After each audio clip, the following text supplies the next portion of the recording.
Hi friends, welcome to Active Herbals. இன்னைக்கு இந்த வீடியோல நம்ம என்ன பார்க்க போறோம் அப்படின்னு பார்த்தீங்கன்னா, பெரும்பாலும் நட்ஸ் வகைகள்ல நம்ம எல்லாருக்குமே பிடிச்ச ஒரு நட்ஸா இது நிலக்கடலை இருக்கும். பார்த்தாலும் சரி, அஃபோர்டபுளான பிரைஸ் வைஸும் பார்த்தாலும் சரி, இது ஒரு பெஸ்ட்டான டேஸ்ட் ப்ளஸ் பெஸ்ட்டான பிரைஸே நமக்கு கிடைக்கக்கூடிய ஒரு நட்ஸ். அதே மாதிரி இல்ல பெஸ்டா நிறைய விஷயங்களும் இருக்கு ஹெல்த் பெனிஃபிட். இதை தவிர்த்து இந்த நிலக்கடலையை சாப்பிடக்கூடாதவங்களும் இருக்காங்க. இந்த வீடியோல இந்த வேர்க்கடலையில இருக்கக்கூடிய நல்ல விஷயங்கள் என்னென்ன, எந்தெந்த ஆட்கள்லாம் இந்த வேர்க்கடலை தவிர்க்கணும் அப்படிங்கறத பார்க்கலாம். வீடியோக்குள்ள போறதுக்கு முன்னாடி இதான் நீங்க ஃபர்ஸ்ட் டைம் நம்ம சேனல்ல வீடியோஸ் பாக்குறீங்கன்னா நம்ம சேனலை சப்ஸ்கிரைப் பண்ணிக்கோங்க. பக்கத்துல இருக்கக்கூடிய பெல் பட்டனும் கிளிக் பண்ணிக்கோங்க. ஆல் என்ற ஆப்ஷன் செலக்ட் பண்ணிக்கோங்க. ஓகே ஃப்ரெண்ட்ஸ், வாங்க இப்போ நம்ம வீடியோக்குள்ள போலாம். இப்படி கொட்டுது, நரைக்குது, மெலிஞ்சு போகுது, இதுக்கெல்லாம் என்ன ரீசன் தெரியாம குழம்பி போறீங்களா? கண்டிப்பா உங்க ஷாம்பா கூட இருக்கலாம். ஏன்னா அதிகப்படியான கெமிக்கல்ஸ் இருக்கு இல்லையா? அதுக்கு ஆல்டர்னேட்டிவா நம்மளோட அமுகம் ஷேக்கர் பவுடர் யூஸ் பண்ணி பாருங்க. 100% நேச்சுரலான இன்கிரிடியன்ஸ் எல்லாம் ஆனது, ட்ரெடிஷ்னலா ரெசிபி படி ரெடி பண்ணிருக்காங்க. அது மட்டும் இல்லாம நம்மளோட ஹேர் குரோத்தை சூப்பரா ப்ரொமோட் பண்ணும். இதை வாங்கணும்னு நினைச்சீங்கன்னா கீழே பை நவ் பட்டன் கொடுக்குறேன், அதை யூஸ் பண்ணி செக் பண்ணி வாங்கிக்கோங்க. ஸோ வேர்க்கடலை அப்புறம் நிலக்கடலை இது மாதிரி இதுக்கு நிறைய பேர்கள் உண்டு. இந்த வேர்க்கடலையில நமக்கு தேவைப்படக்கூடிய எல்லா விதமான ஊட்டச்சத்துக்களுமே கிடைக்கும். Like carbohydrate, vitamin D, vitamin C, vitamin E. இதை தவிர்த்து பார்த்தீங்கன்னா நல்ல ஒரு ஃபைபர் கண்டென்ட் உள்ள ஒரு பொருள், புரோட்டீன், சோடியம், மேங்கனஸ். அதே மாதிரி இதில் அதிக அளவில் குட் ஃபேட்டும் இருக்கு. இதை யார் யாரெல்லாம் சாப்பிடலாம் அப்படின்னு பார்த்தீங்கன்னா, இந்த வேர்க்கடலையை பொறுத்த வரையில இது ஆன்டி கேன்சர் ப்ராப்பர்ட்டிஸ் நிறைஞ்ச ஒரு பொருள். அது மட்டும் இல்லாமல் இது கூடவே அயன், கால்சியமும் அதிகம் உள்ள ஒரு பொருள். இதை கேன்சர் உள்ள நபர்கள் சாப்பிட்றது ரொம்பவே நல்லது. கேன்சர் செல்கள் உடல்ல உற்பத்தியாக ஆரம்பிச்ச உடனே மற்ற ஆர்கன்ஸும் இந்த கேன்சர் செல்களால் பாதிக்கப்படும். அந்த மாதிரியான டைம்ல நம்ம இந்த வேர்க்கடலை சாப்பிடும் போது அப்படி பாதிக்கப்படக்கூடிய அந்த செல்களையும் சரி, ஆர்கன்ஸையும் சரி உள்ள இருந்தே ஊட்டம் அளிச்சு அதை நல்லா ஆரோக்கியமா வச்சுக்கிறதுக்கு ஹெல்ப் பண்ணும்.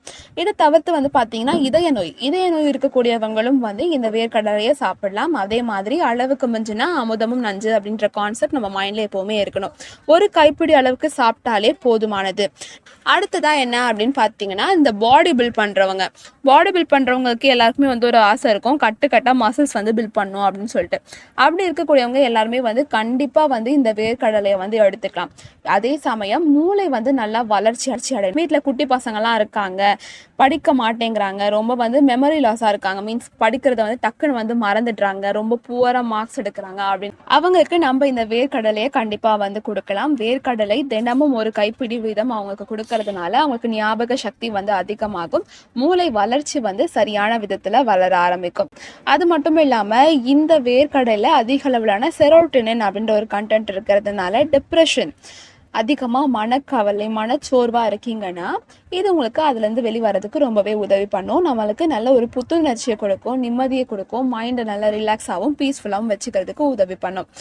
அதே சமயத்துல வேர்க்கடலையை நம்ம எடுத்துக்கிறதுனால அடிக்கடி பசி எடுக்கிறத நம்மளால தவிர்க்க முடியும். இந்த வேர்க்கடலையை வெயிட் லாஸ் பண்றவங்க எடுத்துக்கலாமான்னு கேட்டா கண்டிப்பா எடுத்துக்கலாம். ஏன் அப்படி சொல்றோம் அப்படின்னு பாத்தீங்கன்னா, வேர்க்கடலை அந்த முளை விட்டு வரும் இல்லையா, அந்த முளை விட்டு வரதுலதான் உங்களுக்கு ஃபேட் அதிகமா இருக்கும். ஸோ அதனால என்ன பண்ணணும்னா, முந்தின நாள் நைட்டே வேர்க்கடலையை ஊற வச்சுட்டு காலையில சாப்பிட்றதுனால உங்களுக்கு வெயிட் கெயின் ஆகாது.